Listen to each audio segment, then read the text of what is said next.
Bienvenue sur Teach, votre émission d'enseignement et de maturité spirituelle. La parole de Dieu est un marteau qui brise les rocs et qui transforme les vies des hommes au point que ça nous maintient dans une bonne relation avec Dieu et capable de témoigner Christ autour de nous.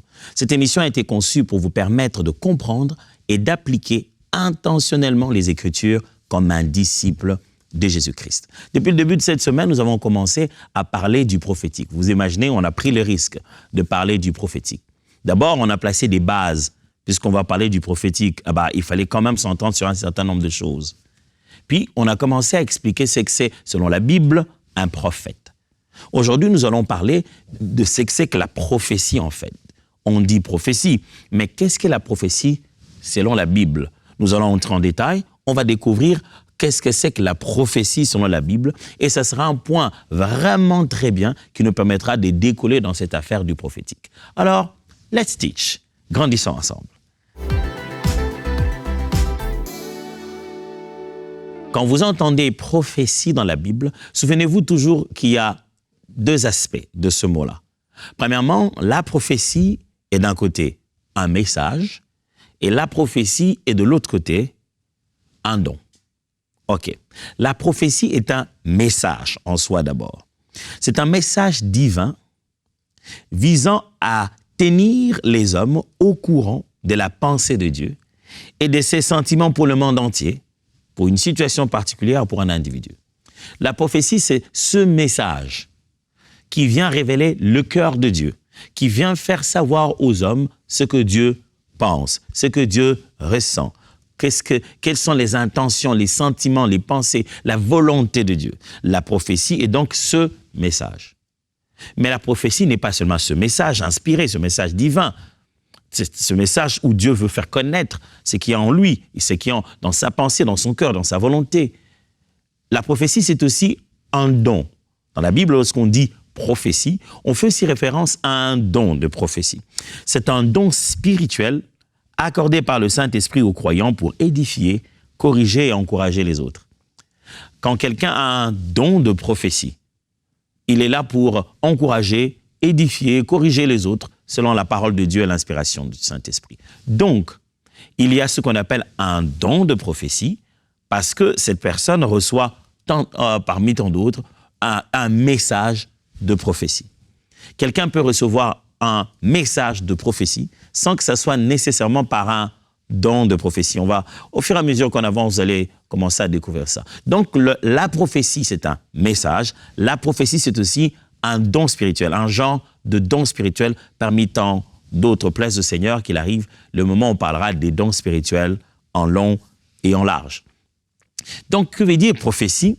La prophétie, mes frères, retenez bien cette définition. Je me dois de définir la prophétie. Je dirais que la prophétie ne décrit pas la manière dont une personne parvient à percevoir le message divin, mais plutôt l'utilité du contenu du dit message. Quand on dit prophétie, ne pensez pas au canal, à la manière dont la personne a reçu le message qu'il doit donner. On ne reçoit pas par prophétie, on reçoit une prophétie. C'est le contenu qui fait de cela une prophétie, non pas la manière dont vous avez reçu cela. Ce qui signifie que le contenu est prophétie, même si la manière est vision, songe, voix audible, voix profonde, une conviction intérieure, une sensation. Les moyens par lesquels Dieu s'est exprimé ne constituent pas la prophétie. C'est le message. Vous n'avez qu'à rentrer dans la première émission de Teach où j'ai pris le temps de parler d'écouter Dieu. Alors, je me souviens bien que j'ai eu le temps d'expliquer un tout petit peu cela. Mais qu'à cela ne tienne, laissez-moi commenter un peu là-dessus. Lorsqu'on parle ici de canaux de la manifestation, de la révélation de la pensée de Dieu, c'est différent du message lui-même. Le langage de Dieu est différent du message de Dieu. OK, je vous envoie un SMS. L'SMS est un langage. Mais il y a quoi dedans? Je dois avoir écrit quelque chose. C'est ce que j'ai écrit par SMS qui est le message. L'SMS, c'est le moyen par lequel je l'envoie. Le WhatsApp est le moyen par lequel je l'envoie. Je vous écris une lettre. La lettre est le moyen. La lettre n'est pas le message. C'est ce qui est écrit dans la lettre, le contenu de la lettre qui est le message. Donc, la prophétie, c'est le contenu et non la voie par laquelle le message nous est parvenu. Quand quelqu'un a reçu une vision, ça ne signifie pas toujours que c'est une prophétie. Ça peut être aussi une parole de connaissance, ça peut être aussi une parole de sagesse, ça peut être aussi une manifestation d'un don de puissance pour une guérison quelconque. Donc, ne dites plus que vous avez la prophétie est un moyen, mais dites plutôt que la prophétie est le message, le contenu. Alors, je vais lire avec vous 2 Pierre. 2 Pierre, chapitre 1, versets 20 à 21. 2 Pierre, chapitre 1, 20 à 21.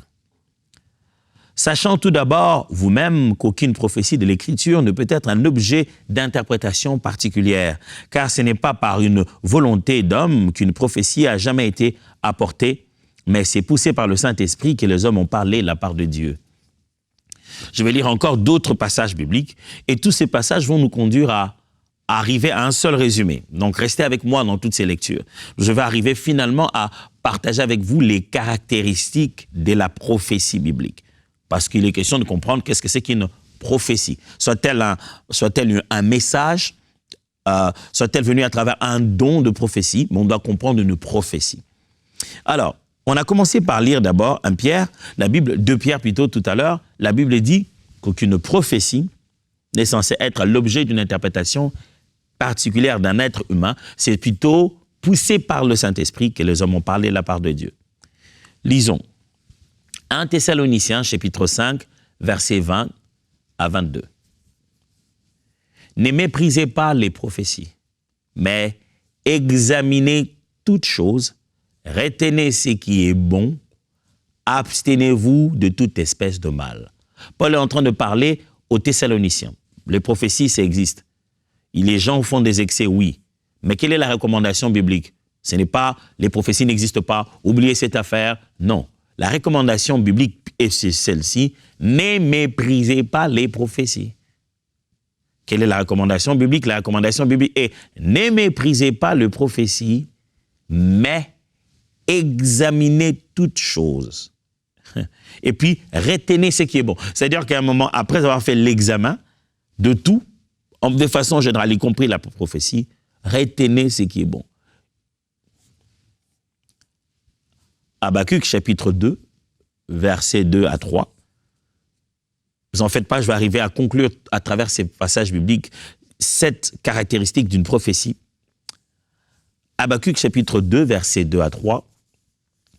L'Éternel m'adressa la parole et il dit, écris la prophétie, grave-la sur des tables, afin qu'on la lise couramment. Car c'est une prophétie dont le temps est déjà fixé. Elle marche vers son terme. Et elle ne mentira pas. Si elle tarde, attends-la, car elle s'accomplira certainement. Dieu parle à Habakkuk qui lui dit, tu vois la parole que je te donne, meilleure façon de faire pour ça, écris. Garde ça quelque part et sache qu'il y a un temps pour ça. Il y a un temps pour l'écrire maintenant, il y aura un temps pour attendre, mais il y aura un temps où ça va s'accomplir, parce que c'est une prophétie. On va lire un long texte, 1 Corinthiens chapitre 14. Versets 10 à 19. 1 Corinthiens 14, 10 à 19.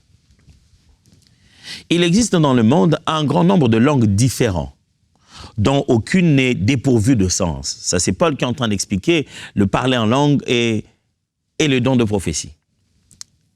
Mais si j'ignore le sens des mots utilisés par mon interlocuteur, je serai un étranger pour lui. Et lui, de même, le sera pour moi. Vous donc, puisque vous aspirez si ardemment aux manifestations de l'Esprit, recherchez avant tout à posséder en abondance celles qui contribuent à faire grandir l'Église dans la foi. Voilà. Paul dit, si vous devez chercher des dons, cherchez les dons qui permettent à l'Église de grandir. C'est pourquoi celui qui parle en langue inconnue doit demander à Dieu de lui donner de traduire ce qu'il dit en langue compréhensible. Car si je prie en langue inconnue, mon esprit est en prière, mais mon intelligence n'intervient pas. Que ferai-je donc? Je prierai avec mon esprit, mais je prierai aussi avec mon intelligence. Je chanterai de louanges de Dieu avec mon esprit, mais je chanterai aussi avec mon intelligence. Autrement, si tu remercies le Seigneur uniquement avec ton esprit, comment l'auditeur non averti, assis dans l'assemblée, pourrait-il répondre « Amen » à ta prière de reconnaissance, puisqu'il ne comprend pas ce que tu dis? Ta prière de reconnaissance a beau être sublime, l'autre ne grandit pas dans sa foi. Je remercie Dieu de ce que je parle en langue inconnue plus que vous tous. Cependant, lors des réunions de l'Église, je préfère dire seulement 5 paroles compréhensibles pour instruire aussi les autres, plutôt que 1000 mots dans une langue inconnue. Paul est en train de montrer l'importance ici que lorsqu'on veut élever la voix dans l'assemblée, quand on est en réunion de l'Église, qu'il est plus préférable de dire des choses dans une langue que les autres comprennent que de rester là à parler en langue inconnue, surtout à haute voix, et le faire entendre au milieu de l'assemblée comme si on captait l'attention de tout le monde. Un dernier texte, 1 Corinthiens toujours, chapitre 14 toujours. Maintenant, on prend le verset 26 à 33. 1 Corinthiens 14, 26 à 33. Que faire donc, frères, lorsque vous vous assemblez? Les uns ou les autres parmi vous ont-ils un cantique, une instruction, une révélation, une langue, une interprétation, que tout se fasse pour l'édification? En est-il qui parle en langue? Que 2 ou 3 ou plus parlent, chacun à son tour, et que quelqu'un interprète. S'il n'y a point d'interprète, qu'on se taise dans l'Église et qu'on parle à soi-même et à Dieu. Pour ce qui est des prophètes, que 2 ou 3 parlent et que les autres jugent. Et si un autre qui est assis à une révélation, que le premier se taise. Car vous pouvez tous prophétiser successivement, afin que tous soient instruits et que tous soient exhortés. Les esprits de prophètes sont soumis aux prophètes. Car Dieu n'est pas un Dieu de désordre, mais de paix, comme dans toutes les églises des saints.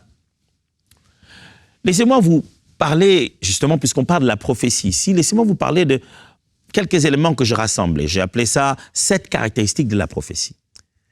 Premièrement, vous devez savoir, frères et sœurs, que la prophétie doit être, premièrement, inspirée par Dieu. Si ça s'appelle une prophétie, c'est que c'est Dieu qui l'a inspirée. Le texte a dit dans 2 Pierre, aucune prophétie n'est l'objet d'une interprétation particulière de l'homme. Toute prophétie a été inspirée par Dieu. Sachez que c'est inspiré par Dieu que les hommes ont parlé de sa part.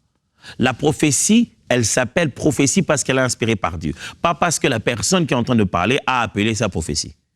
C'est pas parce qu'il me dit, écoute, je veux te donner une prophétie que c'est une prophétie. Non. Quand il aura fini de parler, il faut que je reconnaisse qu'entre lui et moi, derrière lui, il a reçu un souffle de Dieu. Dieu l'a soufflé ce qu'il est en train de dire. C'est ce qu'on appelle inspirer. À part moi qui l'écoute, à part lui qui perçoit, le Dieu Tout-Puissant, l'Esprit supérieur, a dû souffler dans son esprit à lui pour qu'il me parle à moi. Une prophétie doit être inspirée par Dieu, pas voulue juste des hommes. Pas parce qu'on se dit, on nous met la pression, il faut prophétiser, hein, on sait que toi tu prophétises d'habitude. Vous savez, il m'est arrivé d'aller à plusieurs endroits parce que les frères et sœurs s'attendent à une manifestation des capacités prophétiques en moi. Je subis une pression. Au début de ma foi et de l'exercice du ministère, je ressentais cette pression. Oh, j'ai prié comme un fou, je ne dormais pas de foi, parce que je sens la pression d'une attente. On n'attend pas seulement que tu prêches, on attend aussi que tu prophétises. Jusqu'à ce que j'ai grandi et j'ai compris, hey, ça n'a rien à voir avec moi. Et j'ai même découvert que quelquefois, Dieu justement me parlait et me demandait de me taire. Et que chaque fois que Dieu m'a parlé, ça ne me donne pas le mandat d'en parler. Quelquefois, Dieu voulait me mettre dans la confidence. Est-ce que vous avez déjà parlé à un ami qui vous dit tout pour que vous ne puissiez pas le dire? Il vous dit, écoute, je veux tout te dire, mais tu ne peux pas le dire à quelqu'un. Tu es maintenant dans la confidence. Désormais, quand on parle, on crie, il ne parle pas, toi aussi tu t'étais. On te regarde, on te dit, ah ben, toi aussi tu le défends, tu t'étais comme lui. Hein? Donc vous savez, vous deux, vous savez quelque chose, mais vous ne pouvez rien dire. J'ai appris que la prophétie n'a de sens que lorsque c'est inspiré de Dieu. Et c'est ce que la Bible a dit. Pas parce que le peuple a la demande de la population, mais à l'inspiration de Dieu. Deuxièmement, la prophétie doit être jugée par les destinataires. Quand on doit donner une prophétie comme un message, on doit exercer un don de prophétie, La Bible donne le droit aux autres de juger de ce que nous sommes en train de dire. N'est-ce pas que je vous ai lu Thessaloniciens en train de dire, ne méprisez pas les prophéties, mais examinez toutes choses. Corinthiens dit, lorsque l'un prophétise, 2, 3 prophétisent, que les autres jugent. Juge, mon frère, juge. Juger. C'est pas moi, la Bible utilise le verbe juger sur une inspiration divine. Le verbe examiner sur une inspiration divine. Des fois, je vois les gens prendre tellement de pouvoir à travers la prophétie. Quand il parle et qu'il a parlé de la prophétie, il est un tout petit peu devenu Dieu lui-même. Moi, je parle de la part de Dieu. Toi, tu doutes de ma prophétie? Calmons-nous, mon frère. La Bible me donne le droit, après t'avoir écouté, merci, d'examiner ce que tu viens de dire. Et même plus, de juger ce que tu viens de dire. Si ça s'appelle une prophétie, après que tu aies déposé comme un facteur, tu as livré le message, c'est fini. C'est fini. Ce n'est pas à toi. Vous savez, des fois, des gens qui donnent des messages prophétiques s'accrochent à ces messages pour faire pression à ceux qui sont en train de les écouter. C'est juste pour se tirer une petite gloriole, pour qu'on puisse dire, voilà, il avait donné son message, ça s'est accompli comme ça. Mais vous savez, si vous étiez comme Ésaïe, qui dit des milliers d'années avant que la Vierge sera enceinte, qu'elle enfantera un enfant qu'on appellera Emmanuel, pendant autant de milliers d'années, ça ne s'est pas accompli, jusqu'à ce que ça s'accomplisse un jour, quelque part à Nazareth. Eh bien, vous n'avez pas envie de faire de poursuite de votre prophétie. C'est pour cette raison que les gens préfèrent de nos jours à donner des messages prophétiques circonstanciels pour des besoins. Et les messages prophétiques sont devenus plus de la sucrerie. Hein? On est en train de donner des gens des choses qu'ils ont envie d'écouter. Parce que si vous devez parler de la part de Dieu, mes frères, vous devez savoir que quelquefois vous déposez seulement et vous partez. Et ce que vous avez dit de Dieu, sachez que ça ne va pas plaire toujours aux gens. Il y a des gens qui se fâchent sur ce que tu as dit. Ce n'est pas parce que c'est Dieu que les gens seront contents. Je me souviendrai un jour, je suis allé prier quelque part dans une famille et je devais leur annoncer une très mauvaise nouvelle après ma prière. Je suis allé prier pour un des parents et pendant que j'avais mes yeux fermés, que je priais, le Seigneur m'a parlé, il a dit à Thomas, c'est pas comme ça que tu dois prier pour lui. Prie plutôt comme ça parce qu'il doit s'en aller. J'ai fait ma prière, j'ai fini, je suis sorti de là. Alors, la personne qui m'avait amené, qui m'avait donc invité pour venir prier pour son parent, et pendant qu'on partait, j'ai dit, écoute, je dois te dire la vérité. C'est difficile à te le dire, mais je dois te dire la vérité. Préparez-vous, ce qui va se passer, c'est qu'il va mieux se sentir subitement et il va rentrer à la maison. Mais il mourra à la maison. Quand il sera à la maison, il va aller en paix. Ne considère pas qu'il est tué. Dieu prend, Dieu le récupère. Le Seigneur dit que son temps est terminé. Si vous pouvez faire une chose pour lui, parle-lui de Christ. Traitez-les avec amour parce que le temps du Seigneur est arrivé. Tout ceci ça prendra pas plus d'une semaine. Il va juste se sentir bien brusquement, il va rentrer à la maison, il sera parti. Je prends ce message et dépose. Mon frère, c'est pas tout le monde qui est content avec ce genre de message. Il dit, oh non, vraiment, faut dire à Dieu non. Quelqu'un peut réagir comme ça. Tu dis, va dire à Dieu que je suis pas d'accord. Tu fais quoi?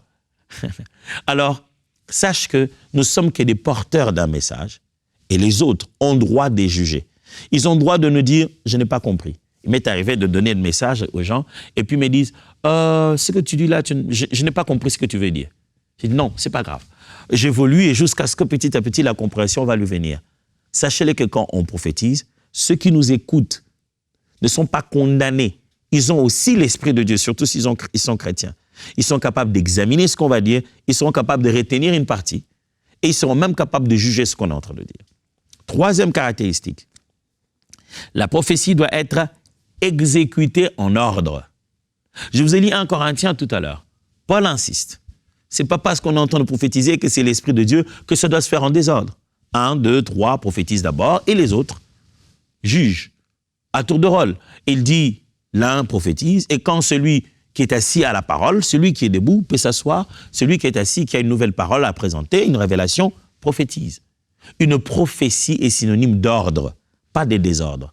Une manifestation prophétique est synonyme d'ordre. Ça veut dire que ça va commencer avec, peut-être les gens peut être sous le bouillonnement de l'esprit. Allez, les termes, il y en a de plus en plus. Mais après, lorsqu'on commence à exercer le don L'ordre doit prévaloir parce que l'ordre est le seul moyen d'atteindre l'édification des manifestations prophétiques. On atteindrait mieux l'édification si les manifestations sont ordonnées. Une prophétie donc est exécutée en ordre. Quatrièmement, une prophétie doit être sous le contrôle du prophète. Si ça s'appelle une prophétie, mes amis, vous ne devenez pas médium, vous ne devenez pas inconscient.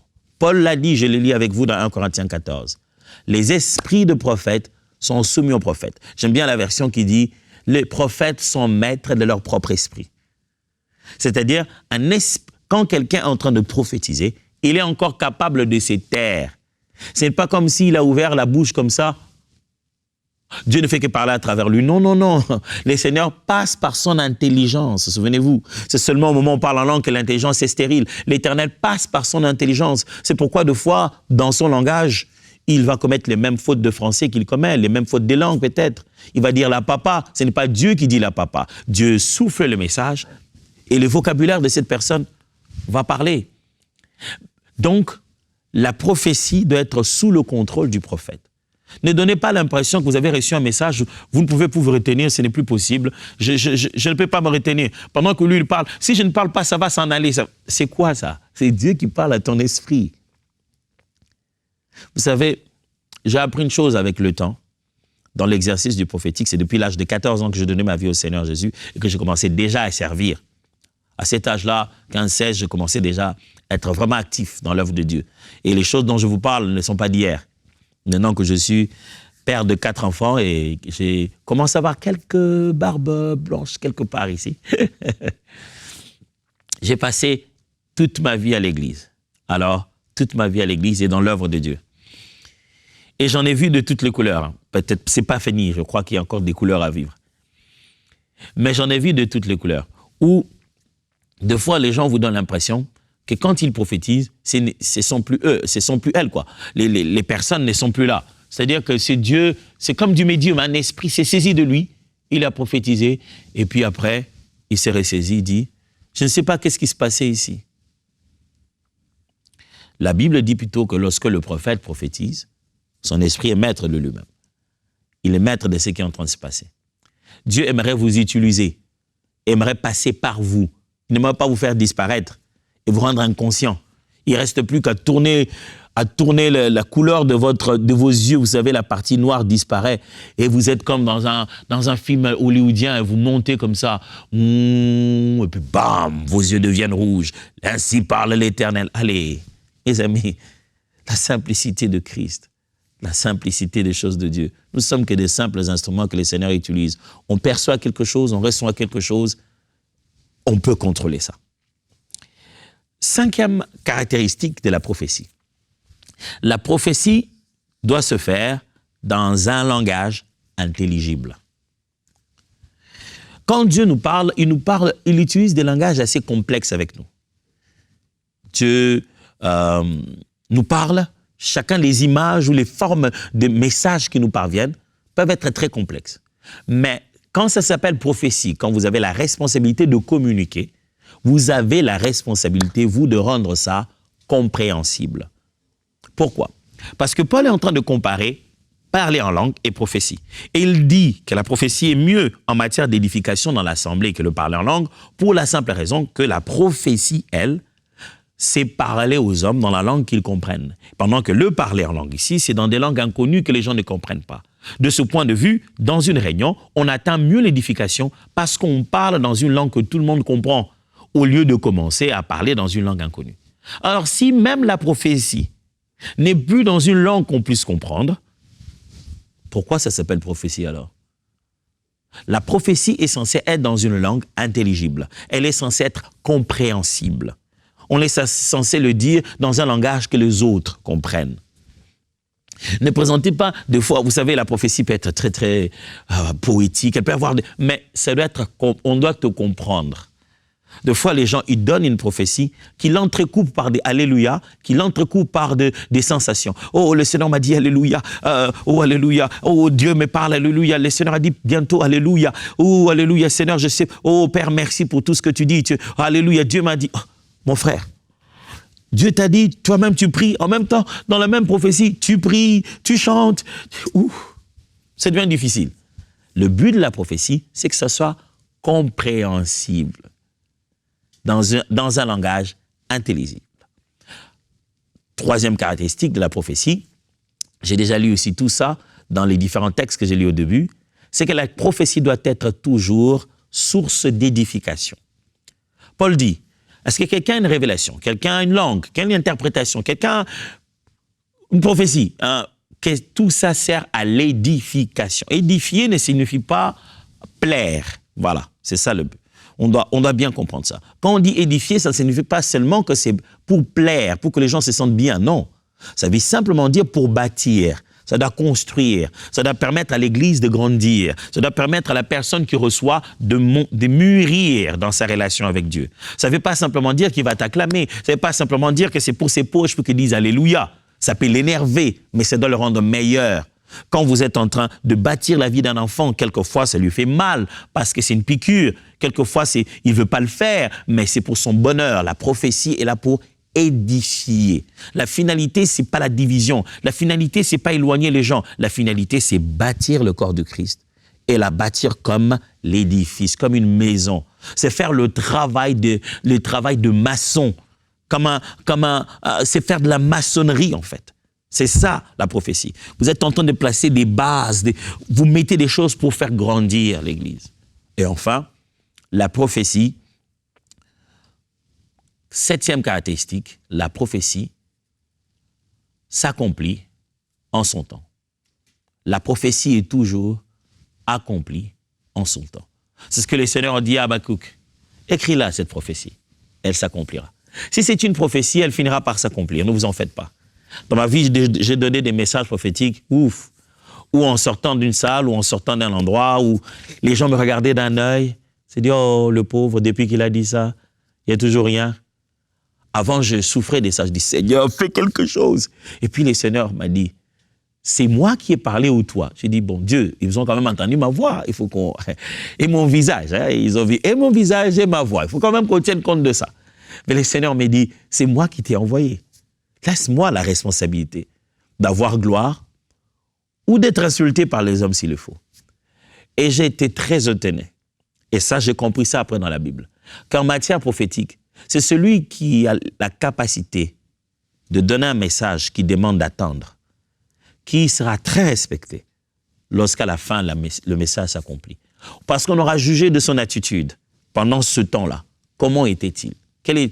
Comment se sentait-il? Avait-il pitié de lui-même ou avait-il pitié de Dieu? On se rend compte qu'il était calme, confiant, et le jour s'est accompli. Les gens crient de joie, mais lui, il est juste normal en se disant, ma joie, je l'avais déjà eue en donnant le message. Une prophétie, elle est censée s'accomplir, ça s'appelle une prophétie. Ça sait s'accomplir. Certes, il y a beaucoup à dire en matière d'accomplissement de prophétie. J'expliquerai ça peut-être les autres fois. Mais quand Dieu donne un message, le but, c'est qu'il puisse faire ce qu'il a dit qu'il va faire. Alors demain, on va continuer. On va commencer à prendre ensemble ce qu'on appelle les prophétiques maintenant. Et ça va être génial. Vous n'avez pas envie de manquer cela. Et n'hésitez pas à un moment donné, faites pause, retournez sur cette vidéo, regardez, écrivez, priez pendant que vous êtes en train d'écouter cela. Après avoir écouté ces choses, prenez-les quelque part, allez en retraite, priez. C'est comme ça que moi j'ai grandi. Quand j'ai pris toutes ces vérités, je suis allé seul, je priais, jeûnais, comprendre, les asseoir dans mon homme intérieur et boum, par la grâce de Dieu, ce qui devait arriver pour moi est arrivé. Et j'espère que cela va arriver aussi dans votre vie parce qu'on n'enseigne pas ces choses comme une théorie. On voudrait que les disciples de Christ soient efficaces dans l'exercice du ministère. Entre-temps, let's teach. Grandissons ensemble.